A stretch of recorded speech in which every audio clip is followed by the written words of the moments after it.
La palabra modernidad daría la significación de aquello que sea más reciente o actual en contraste con lo más remoto en el tiempo.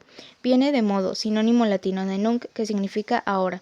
En filosofía alude a una forma racional de ver el mundo, la sociedad y el hombre para conocerlos y transformarlos.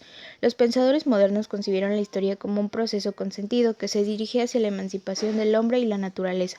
La modernidad inicia con el racionalismo del siglo XVII, se consolida con la Ilustración del siglo XVIII y se prolonga hasta el siglo XIX. Tiene una etapa ilustrada y una fase reflexiva que se conoce como tardomodernismo o posmodernidad que se presentó en los siglos XX y XXI.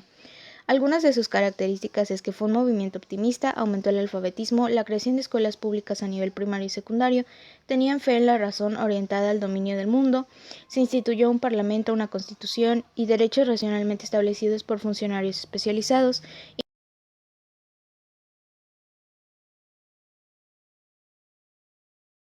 George Habermas señaló que el término moderno se aplica cuando se forma conciencia de una nueva época, y algunos de los fundamentos de la modernidad es: conocerás la verdad y la verdad los hará libres. El conocimiento implica poder sobre la naturaleza. El progreso económico debe ser ilimitado para generar un consumo ilimitado que traerá la felicidad. Este mismo progreso económico traerá aparejado progreso social. La familia moderna rompe con la familia agrícola. Se refuerza la familia patriarcal, monógama y heterosexual, lo cual se ve como el modelo perfecto.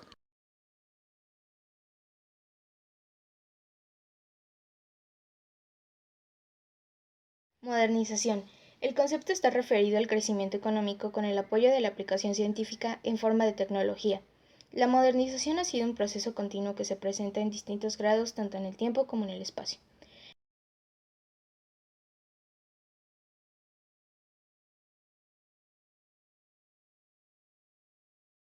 Marshall Berman distingue tres etapas de modernización.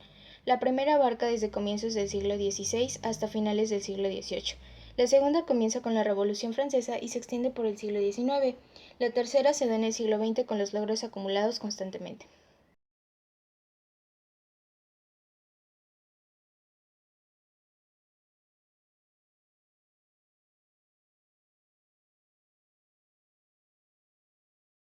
En sus orígenes, el capitalismo y la industrialización europea se distinguieron de los otros previos en el alto índice de racionalidad del nuevo capitalismo y su organización de trabajo.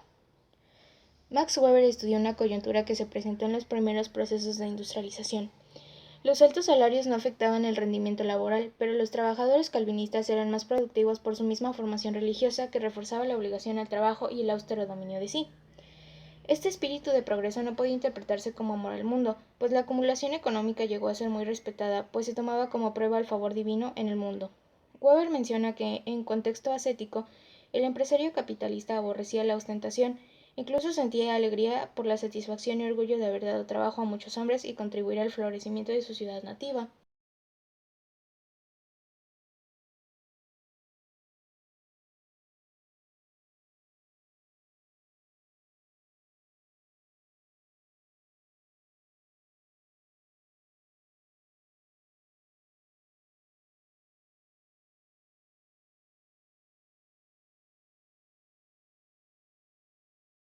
Durante el siglo XVII se inventó el microscopio, se desarrolló el cálculo, se estudia el magnetismo de la Tierra, el termostato, el telescopio, se descubre la trayectoria parabólica de un proyectil, la bomba de vacío y el reloj de péndulo.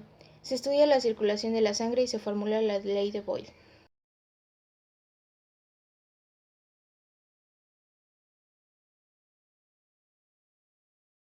Durante el siglo XVIII se inventa el motor a vapor, la máquina de vapor, el termómetro de mercurio, la ametralladora, el caucho, la estufa, los primeros mapas del Océano Pacífico se trazan, el primer automóvil y la dentadura postiza de porcelana.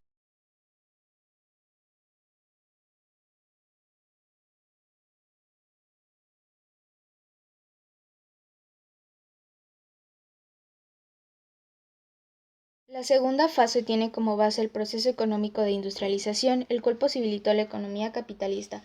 Existe también el término modernismo, que se aplica a un movimiento artístico de las últimas dos décadas del siglo XIX y las dos primeras del siglo XX.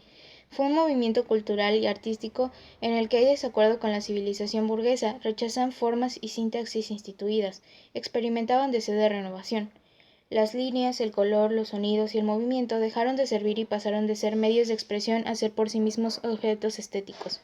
Fue un periodo de revolución industrial, pues se había acumulado el capital. Se usa el motor de vapor y a finales del siglo XIX se utiliza la energía eléctrica. Se construyeron máquinas para recoger cosechas, lo que redujo el esfuerzo humano.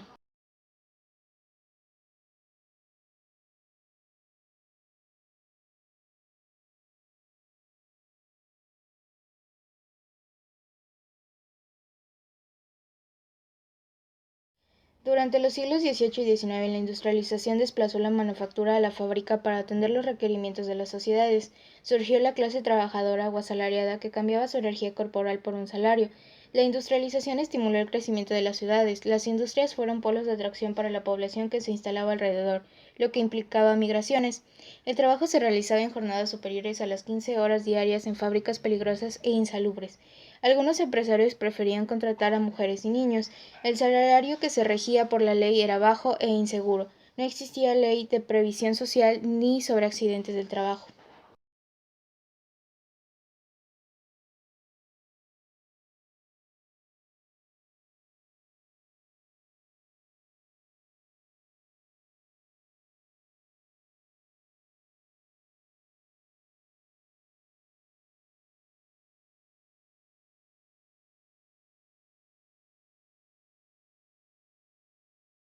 En el siglo XIX se inventó la lámpara de gas, el sistema métrico decimal, la vacuna contra la viruela, la conservación de alimentos, la locomotora ferroviaria, la anestesia, la pasteurización, el motor de gas, la cirugía antiséptica, la máquina de escribir, la caja registradora, entre otros.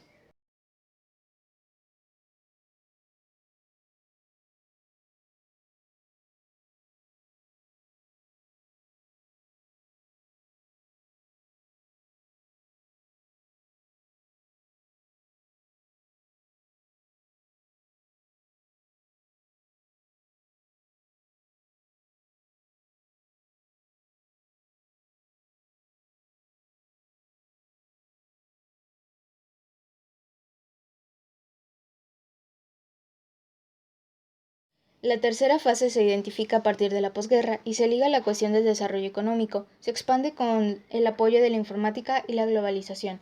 Los países que se modernizaron de manera temprana fueron Estados Unidos, Inglaterra y Francia. Después lo hizo Alemania. La incorporación de los rusos y japoneses fue tardía. Posteriormente ingresaron Italia, Bélgica, Suiza, Canadá, Australia y Nueva Zelanda. Actualmente China lidera el proceso global de modernización.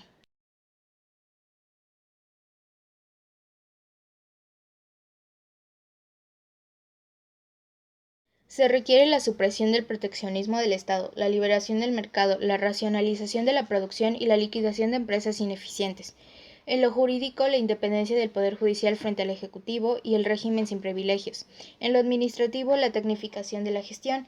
Y en lo político, requería el fin de la actitud patrimonialista, la disolución de poderes corporativos y del caciquismo, al igual que en la instauración democrática transparente en todos los niveles.